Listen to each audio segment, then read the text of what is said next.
Zee 24 तास एक पाऊल पुढे। प्रतापगड, सिंहगड आणि कोल्हापुरातल्या प्रिन्स शिवाजी हॉल सारखीच अवस्था सिंधुदुर्ग किल्ल्याची सुद्धा झाली आहे। सिंधुदुर्ग किल्ल्याच्या पश्चिम आणि दक्षिणेच्या बाजूस मोठं भगदाड पडलंय। तसंच तटबंदीचे दगड समुद्राच्या लाटांमुळे ढासळू लागलेत। ही तटबंदी ढासळल्यास 350 वर्षांपूर्वीच्या इतिहासास धोका पोहोचण्याची शक्यता आहे। हे भगदाड आणखीनच रुंदावतंय। सिंधुदुर्ग किल्ला कुरटे बेटावर वसलेला असून किल्ल्याच्या चारही बाजूंना समुद्र आहे। समुद्राच्या अजस्त्र अशा लाटांचा सामना करत हा किल्ला गेले कित्येक वर्ष उभा आहे।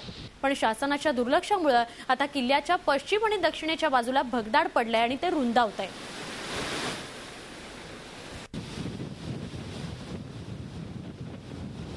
सिंधुदुर्ग किल्ल्याला आता जी दुरावस्था प्राप्त झालेली आहे ही सगळी दुरावस्था जाऊन त्यासाठी जाणीवपूर्वक प्रयत्न करणे, 100% ठोस प्रयत्न करणे गरजेचं आहे।